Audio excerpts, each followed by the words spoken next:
kalau kita lihat perkembangan survei ini, cerita satu putaran ini bagaimana kemungkinannya?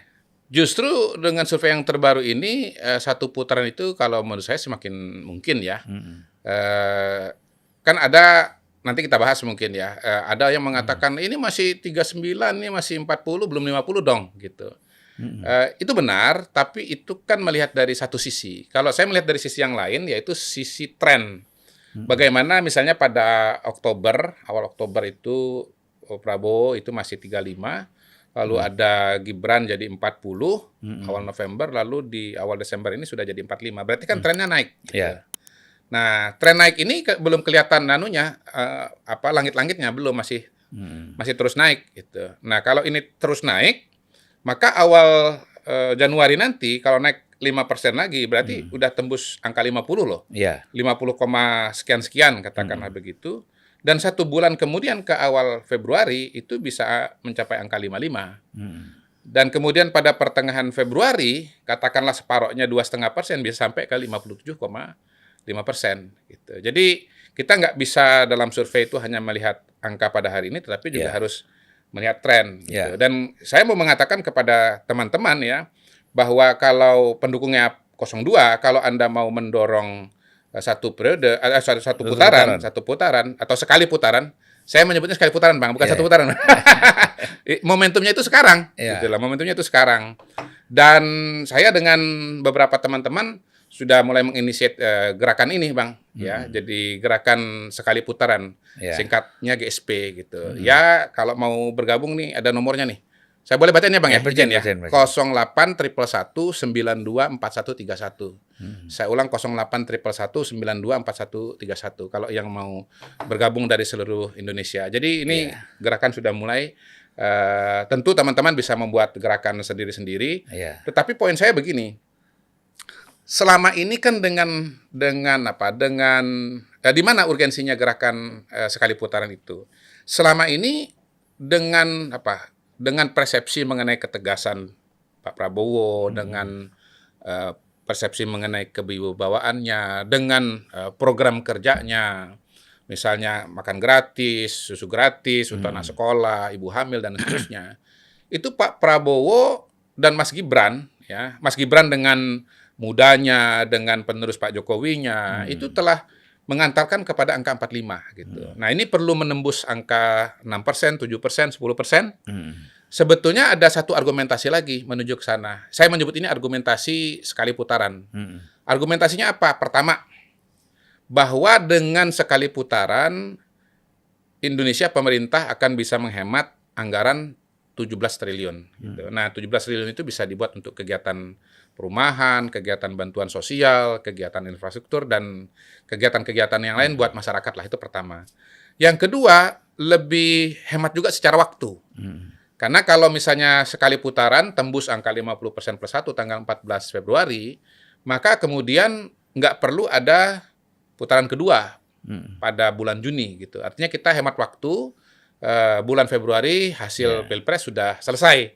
Nggak perlu memperpanjang gini dan begitu sampai dengan bulan Juni. Memberikan kepastian politik bagi pelaku ekonomi, bagi masyarakat, ya, bagi investasi dan seterusnya.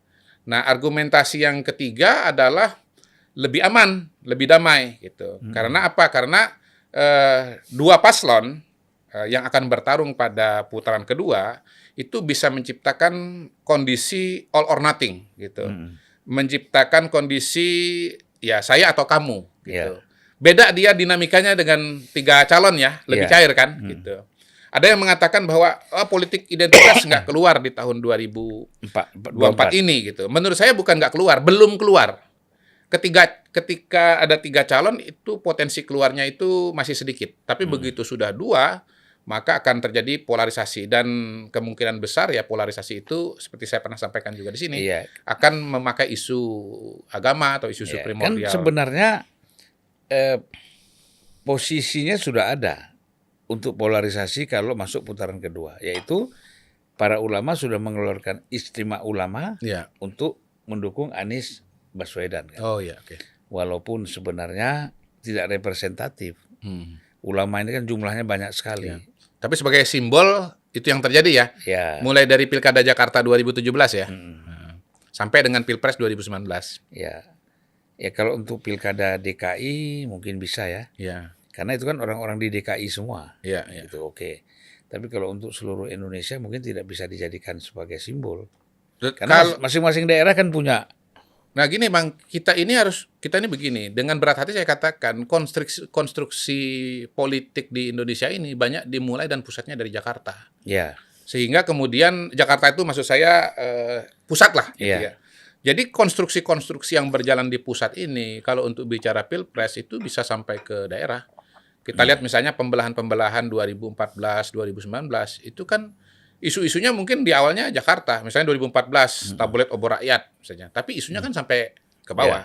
Kemudian isu kadrun melawan bukan kadrun, cebong kampret gitu. Cebong kampret itu kan menyebar juga ke seluruh Indonesia. Gitu. Jangan lupa bahwa sekarang kita hidup di era media sosial, di mana penetrasi media sosial itu merata di seluruh Indonesia. Yang kedua kita bicara WhatsApp group, aplikasi pesan gitu, yang notabene merupakan medium tercepat untuk penyebaran isu-isu terutama hoax. Jadi hemat saya sih potensi 2024 menjadi polarisasi lagi seperti Pilpres sebelumnya itu sangat terbuka kalau nanti ada putaran kedua di mana tinggal dua putaran, calon. Ya. Kan istilahnya 2 kali putaran. Iya, 2 kali putaran. Ya. 2 kali putaran ya. Ya. Sebagai pembeda dengan sekali putaran. Sekali putaran. Jadi kalau teman-teman mau Pilpresnya lebih hemat anggaran, lebih hemat waktu, kemudian lebih hemat konflik, artinya konfliknya nggak begitu besar, silakan dorong gerakan sekali putaran dengan 3 argumentasi tadi. Mau bikin organisasi, ya mungkin relawan-relawan ini ya sebagian jangan hanya relawan capres ya, tapi sebagian geser lah jadi relawan sekali putaran gitu. Itu kan 2 in 1 lah sebetulnya, karena kan kalau bicara sekali putaran itu otomatis identik dengan Prabowo dan Gibran kan gitu. Karena yang mungkin 1 putaran itu cuma Prabowo Gibran. Walaupun Bu Mega misalnya 1 putaran misalnya begitu. Tetapi realita dukungan masyarakat, realita survei kan nggak mungkin lah Ganjar Mahfud itu bisa 1 putaran. Angkanya 15 mau ngejar 50 kejauhan. Kalau kita geser ke kampus, Prabowo dan Gibran itu 1 putaran, secara akademik bisa dipertanggungjawabkan. Betul. Tetapi kalau yang 2 maksa diri kan? Memaksa begitu, ya. Itu hipotesanya ditolak, kira-kira begitu, ya. Jadi kalau ngajuin skripsi dia ditolak sama dosen itu, iya. Ya kan?